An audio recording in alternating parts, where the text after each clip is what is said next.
I'm Herb Graves. I'm a native Oklahoman. I grew up out in the western part of the state, in Clinton. And I joke to my friends that I got to Oklahoma City because I ran out of gasoline after I finished law school, and I've been here ever since. I'm also retired from the Army, both active duty and Army Reserves. I went to school in Clinton and then to New Mexico Military Institute in Roswell, New Mexico, and University of Oklahoma twice. First my bachelor's degree, which ironically is in zoology, and later on my law degree. I've also done a whole bunch of academic stuff over with the Army, career courses, Command General Staff College, War College, that sort of thing. I painted and wrote poetry actually when I was a teenager, young teenager, 12, 13 years old. And my mother, for whatever reason, decided that I should take art classes. And there was a small group of us, all about the same age, some older, some younger, who studied with a lady by the name of Mills. I can't tell you her first name because the only name I ever called her or heard her called was Mrs. Mills. But she was the wife of the county judge, and her dining room was converted into a studio. Unfortunately, it faced west, but we all crowded in to paint. And my mother had saved all those paintings. Some interesting, others not so interesting. Pretty good, pretty bad stuff, really. But I do have hanging in my hallway, my home, 3 dogs. One done in oil, one done in watercolor, one done in pastel. And I've always thought they were kind of interesting. They're 3 different dogs. And I'm not sure whose dogs they were. But they always remind me of the beginning of my studies of art. Next to them hangs 3 little templates, 8 by 10s. And I did those during a moment of some crisis in my life, and I was experimenting with using red and yellow as backgrounds with red or yellow stripes on the surface. One has the red and yellow and patchwork-like appearance, so that the lines go vertically and horizontal instead of all vertically. Subsequently, when I was remodeling my house, maybe in 2010, a decorator told me I had some vaulted ceilings in my living room. And my decorator said, you need some big paintings over there. So I got some 36 by 48 pieces of canvas and laid them down on the dining room floor because the carpet's gone, the house is empty, being remodeled. And first I started with the yellow, painting the entire canvas. And when I started with the yellow paint and got the paint kind of halfway down the piece of canvas, I started laughing to myself, no one else around. I just really got the giggles because it was looking like I wanted it to look in my mind, and kind of like the templates I had already done. They hang in my living room to this day, one of them yellow with red stripes, one of them red with yellow stripes. And I don't really care whether anybody else likes those paintings or not. They bring me pleasure to look at them. That was kind of the beginning of restarting my art. And then a friend I made guided me to a lady by the name of Carol Armstrong in Norman, who I studied with for 5 or 6 years until she closed her studio during the pandemic. Carol called me a transactional artist. I think that fits. I do a lot of abstracts, and I have some idea of colors I want to use. I don't really have a thought about what it's going to look like. I start moving the painting around in ways I like to move it. In the course of doing all that, I've learned to use what you might call a paintbrush. The bristles are really finer than that in order to blend colors. And that has proved to be very, very interesting in producing some things that I've done over the years. I find great pleasure in art.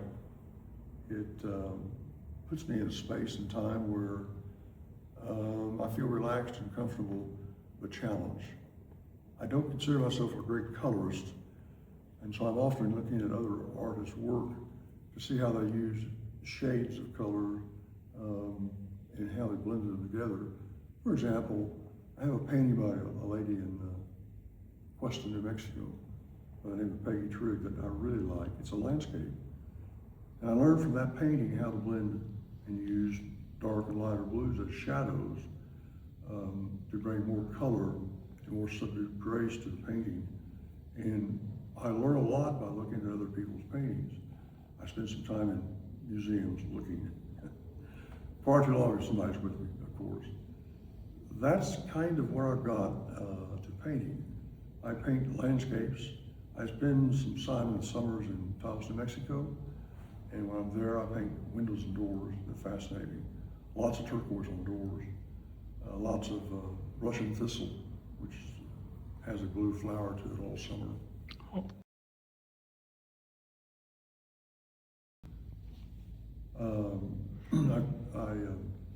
I have a small group of people I paint with once a week in Taos.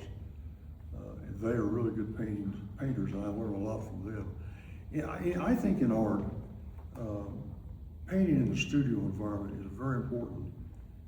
I've done this in 2 different settings now, and I always learn as much from the people who are painting as I do from the person who's instructing or supervising what you're painting.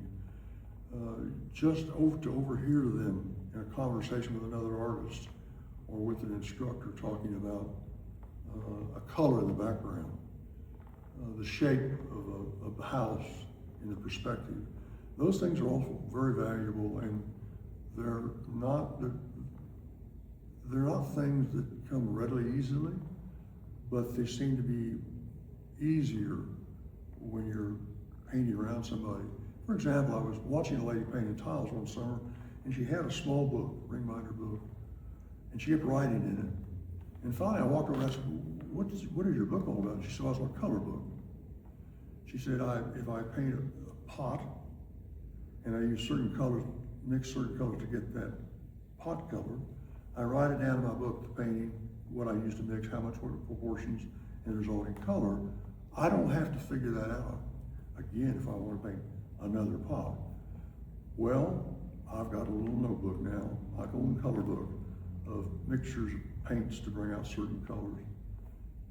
It's important when you're blending stucco in New Mexico or geranium in a pot. Those things are all very important, and there are things that you learn as you go.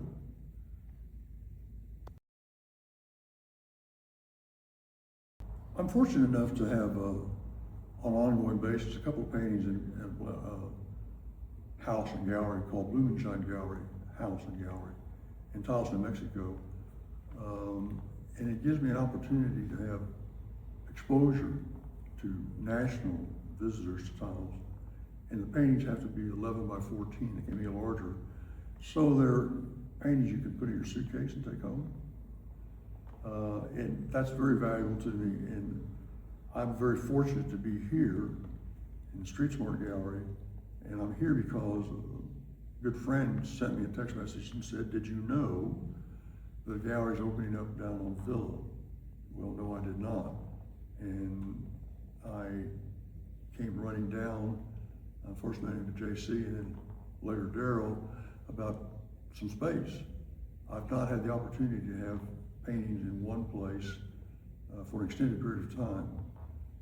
People, I think, who buy art will buy it on a whimsical desire, a momentary impulse. Others, like maybe decorators, will do that more studiously. They may be looking at paintings in several galleries, and they'll come again and again to look and see what's up or what they like.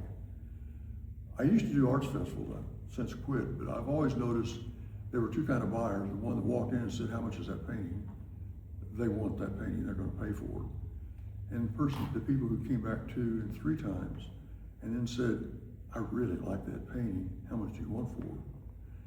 One couple that came 3 times at an art festival I was at one time, somebody came back a 4th time and said, we would like to have that painting, how much is it? And so I said, so why, you've been here 4 times, why did you come buy this painting? Well, we decided to come to the festival and buy a painting as an anniversary gift. And this is the painting we went to buy for that. And that felt really special. It's going to have a good home. Every painting has a story. I don't know whether artists are like that or not, but I am. And the stories are added on to, I guess, when for me they come to a conclusion that someone takes them home and puts them up on the wall, enjoys them again and again, so the painting found a good home.